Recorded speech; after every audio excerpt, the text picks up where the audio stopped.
मित्रांनो, स्वागत आहे तुमचं आपल्या चॅनलमध्ये. तर आज आपण एक थोडासा डिटेल व्हिडिओ बघत आहोत. तर पहिलेच आपण Revit मध्ये डायरेक्ट उडी मारण्यापेक्षा आपण पहिले BIM म्हणजे काय हे समजून घेऊ आणि त्यामध्ये आपल्याला काय काय ग्रोथ आहे, करिअर ऑपॉर्च्युनिटी काय आहे. मेन म्हणजे आपल्याला एक जॉब टार्गेट करायचा आहे. येत्या 3 ते 4 महिन्यात तुम्हाला 50,000 मंथली जरी इन्कम गाठायचं असेल तर एकदा प्रोसेस तुम्ही समजून घेणं गरजेचं आहे आणि मग त्या हिशोबाने आपण रेविटचे ट्युटोरियल स्टार्ट करू. तर पहिले आपण सगळ्यात पहिले BIM म्हणजे काय, तर BIM BIM म्हणजे काय, तर बिल्डिंग इन्फॉर्मेशन मॉडेलिंग. तर ह्याच्यामध्ये मेन जो वर्ड आहे इन्फॉर्मेशन, तर आपण ह्याच्यामध्ये नुसतं ऑटोकॅड सारखं ड्रॉ नाही करत. तर त्या मॉडेलमध्ये प्रत्येक एलिमेंट, आता एलिमेंट म्हणजे काय, तर एखादी वॉल आहे किंवा एखादं डोअर आहे, विंडो आहे, त्याला एलिमेंट, रेविट किंवा बीमच्या भाषेमध्ये त्याला एलिमेंट म्हणतात. म्हणजे कुठलाही एक घटक समजा तुम्ही जर का पिक करणार आहात तर त्याला एलिमेंट म्हणणार आहोत आता इथून पुढे आपण. तर त्या एलिमेंटला इन्फॉर्मेशन देणं हे सगळ्यात इम्पॉर्टंट काम आहे बीम मध्ये, कारण ह्याच्यामध्ये ती इन्फॉर्मेशन आपल्याला प्रत्येक स्टेजवरती लागणार आहेत. तर आता बीम म्हणजे एक प्रोसेस आहे. तर आणि त्या बीमच्या प्रोसेसचा रेविट एक पार्ट आहे. त्याच्यामध्ये एक डिझाईनची प्रोसेस असते. तर त्या डिझाईन प्रोसेसमध्ये आपण रेविट यूज करत असतो. सो त्यामुळे म्हणजे बीमची प्रोसेस आपल्याला समजून घेणं फार महत्त्वाचं आहे. तर ही एक डिजिटल प्रोसेस आहे. त्याच्यामध्ये 4 मेन कॉम्पोनंट्स असतात. तर त्याच्यामध्ये प्लॅनिंग असते, डिझायनिंग असते आणि त्यानंतर बिल्ड म्हणजे कन्स्ट्रक्शन होतं आणि मग त्यानंतर ऑपरेट म्हणजे ती बिल्डिंग चालवली जाते. म्हणजे त्या बिल्डिंगचा यूज, समजा फॉर एक्झाम्पल एखादं मेट्रो स्टेशन वगैरे आहे, तर पहिले त्या मेट्रो स्टेशनचं प्लॅनिंग होतं. म्हणजे कुठे काय काय असणार आहे, प्लॅटफॉर्म कुठे असणार आहे, वेगवेगळ्या रूम्स कुठे असणार आहे, त्याच्या ज्या सर्व्हिसेस आहे त्याच्या रूम्स कुठे असणार आहे, याचं प्लॅनिंग पहिले होतं. त्याच्यामध्ये बजेट पण, बऱ्याच गोष्टी बजेट रिलेटेड पण असतात.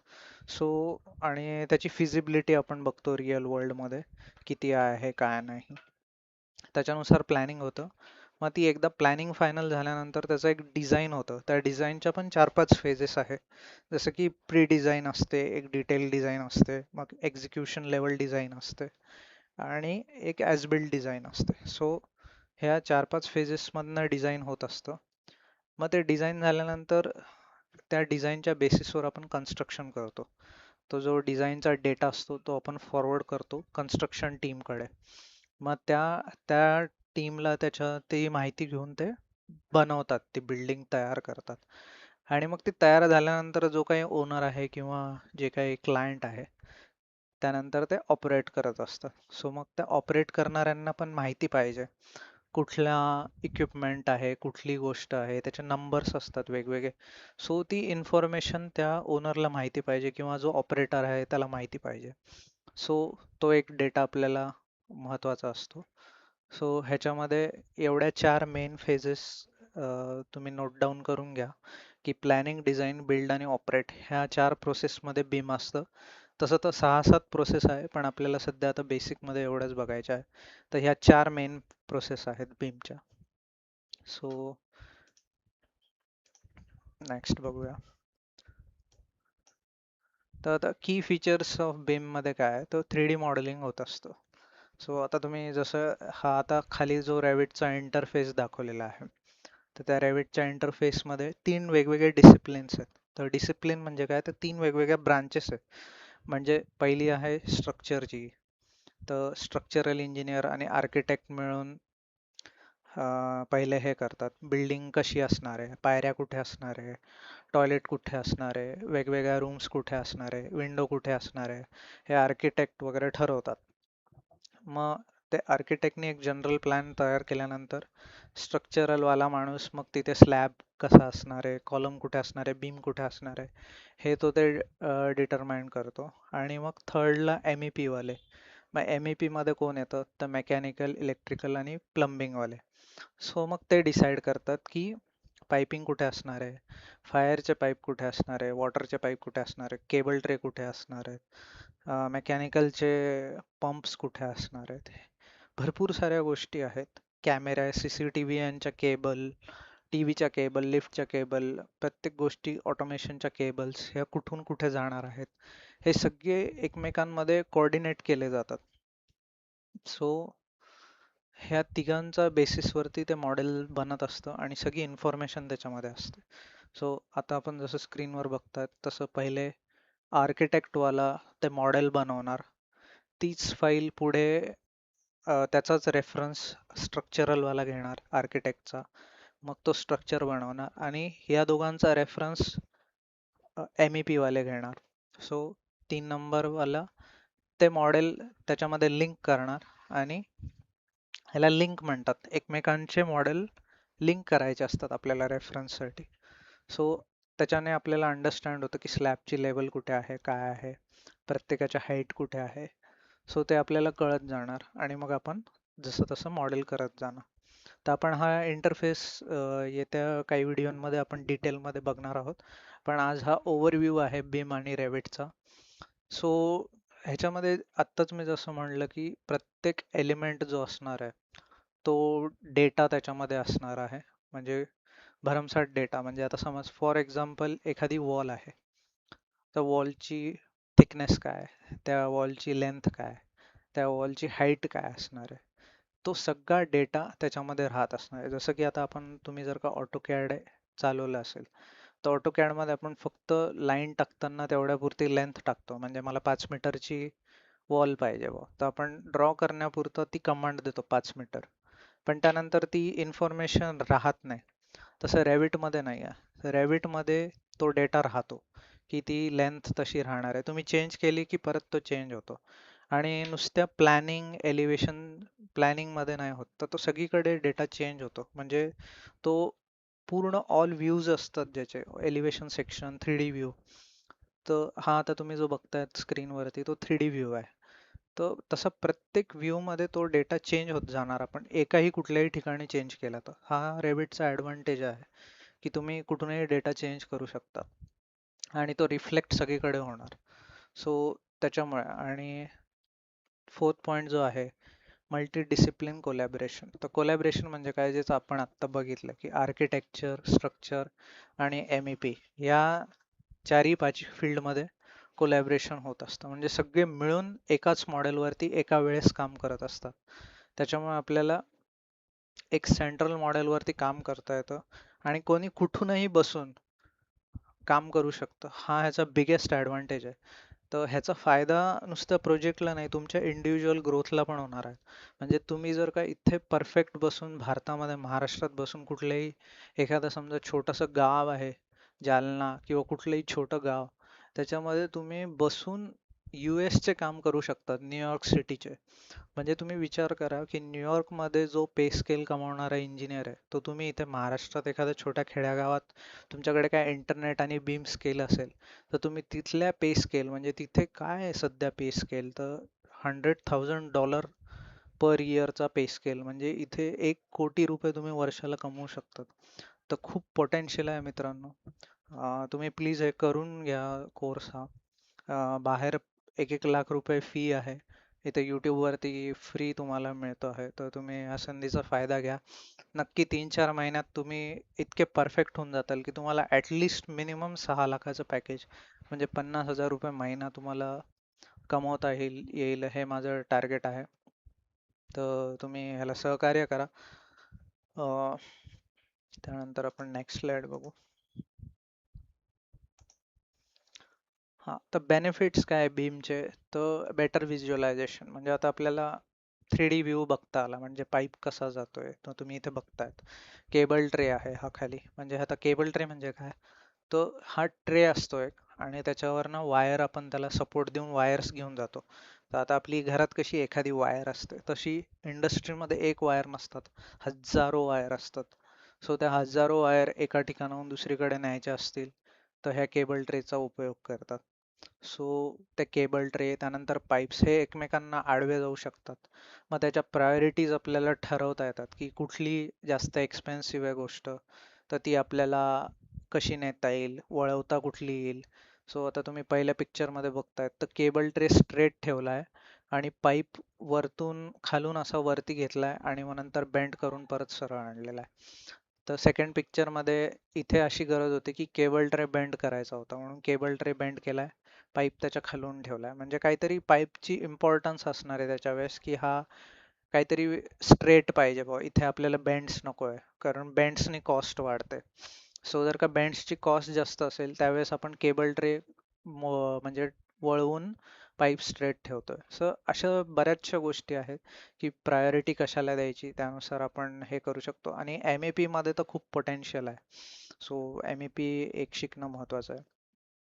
त्यानंतर हे बघा, आता हा क्लॅश डिटेक्शन बिफोर कन्स्ट्रक्शन. म्हणजे जर का आता आपल्याला इथे क्लॅश दिसला म्हणजे दोन्ही गोष्टी एकमेकांना आदळत असल्या असत्या, सो हे साईटवरती जेव्हा कन्स्ट्रक्ट केलं असतं त्यावेळेस खूप नुकसान झालं असतं. सो आत्ताच आपल्याला कळतं की हे असं वळवायचं आहे बुवा किंवा हे वळवायचं आहे, तर आपण ते मटेरियल आधीच मागून घेतो.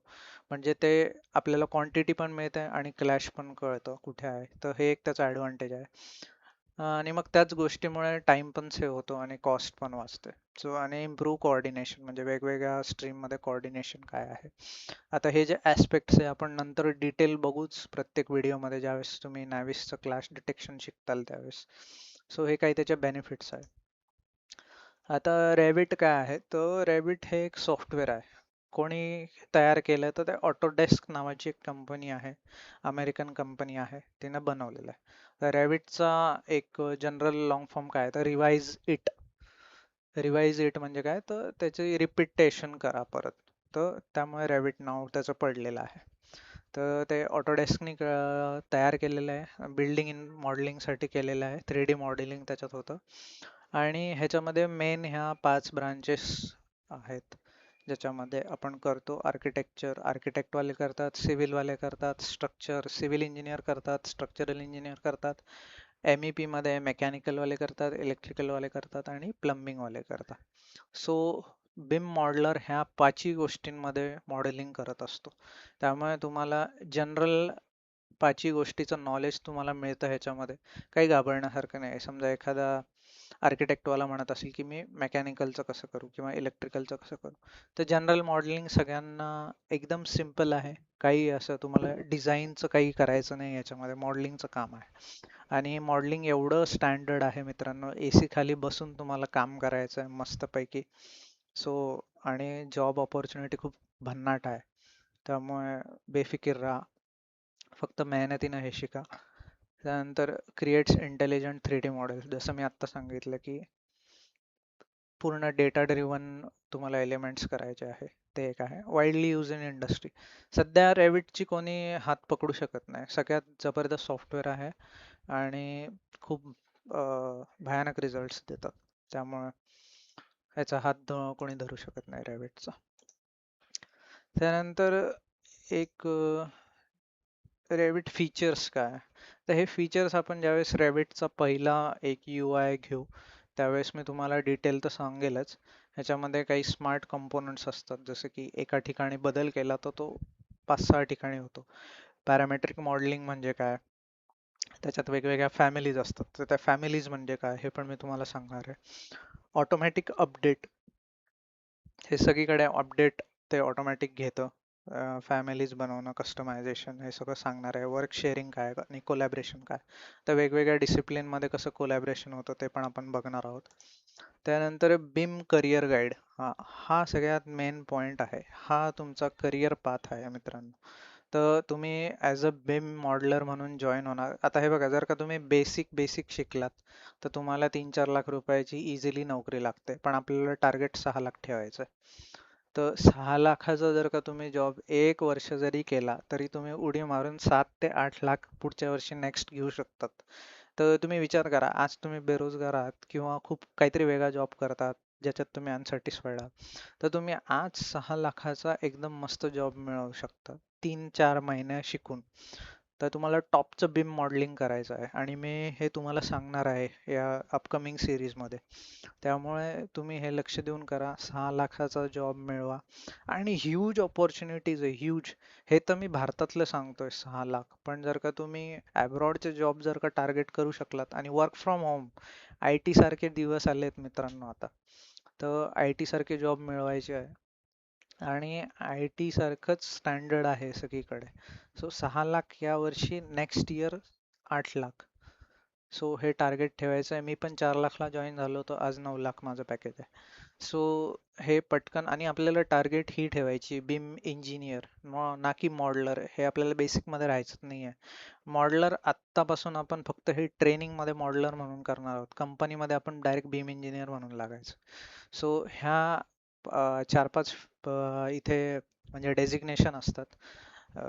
बीम मॉडलर म्हणून पहिले आपण बेसिकमध्ये लागतो, मग बीम इंजिनियर होतो, मग कोऑर्डिनेटर होतो, मग मॅनेजर होतो, मग प्रोजेक्ट मॅनेजर.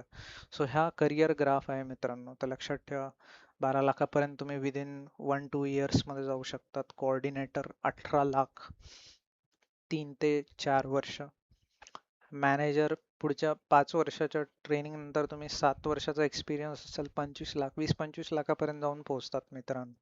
आणि प्रोजेक्ट जर का तुमच्या अंडर असला, असे 2-3 मॅनेजर तुमच्या हाताखाली असले, 40-50 लाखाचं पॅकेज कुठंच नाही मित्रांनो. बघा तुमची काय लाईफ असेल. 50 लाखाच्या वरती जर का तुम्ही मंथली कमवत असाल, ते जाऊ द्या. काय टॅक्स बिक्स, आपण असं घ्यायचं पॅकेज की बस आपल्याला टॅक्सचं काही वाटलंच नाही पाहिजे. ठीक आहे. तर हा करिअर पाथ आहे. तर काय काय आहे आपल्याला मिळवण्यासाठी, काय पाहिजे? तर रेविट नॉलेज हे जबरदस्त आलेलं पाहिजे. त्यासाठी तुम्ही हा 3-4 महिन्याचा कोर्स नक्की करा. फुकट आहे, एकदम फुकट, फ्री. काही नाही, फक्त सबस्क्राईब करायचं आहे चॅनल. ठीक आहे. तर हे तुम्हाला मिळणार आहे. त्यानंतर बेसिक इंजिनिअरिंग कॉन्सेप्ट जे आपल्याला बरोबर शिकवतात. आपल्या इथं आहे तेवढं नॉलेज, नसेल तर आपल्याला ते येऊन जाईल. ठीक आहे. Don't worry. कोऑर्डिनेशन स्किल्स, तर हे ऑटोमॅटिक आपल्याला प्रोजेक्ट करून करून येऊन जातं. जे आपण प्रोजेक्ट करणार आहोत त्याच्यामध्ये आपण वेगवेगळ्या ॲज अ वेगवेगळ्या टीम बनवून करणार आहोत. म्हणजे एक दिवशी आपण आर्किटेक्ट असणार आहोत, एक दिवशी स्ट्रक्चर असणार आहोत, एक दिवशी आपण मेकॅनिकलवाला असणार आहोत, इलेक्ट्रिकल प्लंबिंगवाला असणार. तर आपण हे कोऑर्डिनेशन स्वतः करून बघणार आहोत. आता हे जे नेव्हिस वर्क आणि ACC आहे, हे जरा ॲडव्हान्स आहे. ते आपल्याला रेविट आल्यानंतर ह्या गोष्टी काय आहे त्या कळून जातात ऑटोमॅटिक. घाबरायचं काही कारण नाही. ठीक आहे. अंडरस्टँडिंग बीम वर्कफ्लो काय आहे काय नाही तो आपण बघणार आहोत. तर आता हे बीम इंजिनियर जे मी म्हणलं की हे आपल्याला टार्गेट करायचं आहे, आणि हे फक्त इंडियाचे रिलेटेड पॅकेज आहे बरं का. तर फ्रेशरला 2.5 ते 4 लाख रुपये मिळतात.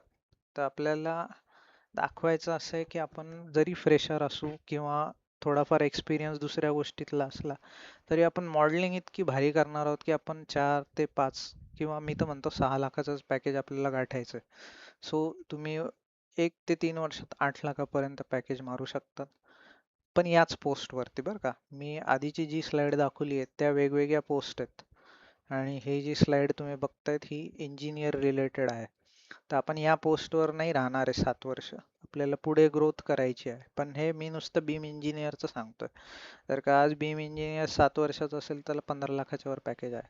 तर हे त्याचं पोटेन्शियल आहे. पण आपण याच फील्डवर नाही राहणार आहोत, आपल्याला प्रमोट व्हायचं आहे. तर हे एक तुमच्या अंडरस्टँडिंगसाठी होती. तर इंटरनॅशनल सॅलरी ह्या ज्या आहेत, ह्या आता बघा मिडल ईस्ट, जिथे दुबई उबई वगैरे आहे, UAE, तिथे भन्नाट कन्स्ट्रक्शन चालू आहे. आणि आपला देश तर अजून खूप डेव्हलपमेंट होतोय भाई, भारत. आपल्या इथे इतक्या गरजा वाढणार आहे लोकांच्या, इतके इंजिनियर्स लागणार आहे, इतके मॉडलर लागणार आहे, आणि काही AI काही नाही करू शकत. AI तुमचा जॉब नाही खाऊ शकत. AI फार तर फार तुमचं बीम सोपं करू शकेल, पण ह्याच्यापेक्षा अजून तुमचं काही सीट खाणार नाही आहे ते. त्यामुळे तुम्ही AI चे don't worry about AI. So हे लक्षात घ्या. हे बघा, मिडल ईस्टमध्ये 15 ते 30 लाख रुपये तुम्ही घर बसल्या मिळू शकता. युरोप ऑस्ट्रेलियामध्ये तर अजून जास्त. आणि बॉस, जर का तुम्ही US जर का टार्गेट केलं ना भाई, तर US सारखं कुठलंच आहे नाही. तुम्ही इथे घर बसल्या 1 करोडपर्यंत पॅकेज मिळू शकता. सो खूप पोटेन्शियल आहे. ते तुमच्या स्किल्सवर डिपेंड असणार आहे आणि एक्सपिरियन्सवर. आणि मोस्ट प्रोबॅबली MEP वाले जे आहेत, मेकॅनिकल इलेक्ट्रिकल प्लंबिंग, त्यांना जरा हायर पॅकेज मिळतात. कारण की थोडंसं कॉम्प्लिकेटेड आहे, मॉडेलिंग जास्त करावं लागते. सो आणि त्याच्यात चेंजेस पण भरपूर होत असतात कॉस्टनुसार. सो पण खूप इझी आहे करणं. फक्त काम जास्त करावं लागतं म्हणून, पण पे मग तेवढा पण मिळतो जबरदस्त. सो हेच होतं मित्रांनो. तर आपण स्टे ट्यून राहा. आपण अपकमिंग जो आहे नेक्स्ट, त्याच्यामध्ये मी रॅबिटचा इंटरफेस काय असणार आहे तो आपण समजून घेणार आहोत. तर रॅबिट असं दिसतं. सो आपण वरची पट्टी म्हणजे काय, इकडची डावीकडची पट्टी म्हणजे काय, अजून एक उजवीकडे पट्टी असते ती काय, ते आपण सगळं समजून घेणार आहे. खालची पट्टी काय, तर या पट्ट्या लक्षात घेऊ आपण आणि पट्ट्यात कार्यक्रम करू याचा. तर स्टे ट्यून, सबस्क्राईब करा आवडला असेल तर. आणि पुढच्या व्ह्यूमध्ये आपण रेविटचा इंटरफेस काय आहे ते बघू आणि त्याच्यानंतर आपण एक छोटासा प्रोजेक्ट सुरुवात करू. So thank you very much. Video आवडला असेल तर लाईक करा, शेअर करा आणि सबस्क्राईब करा. थँक्यू. बाय.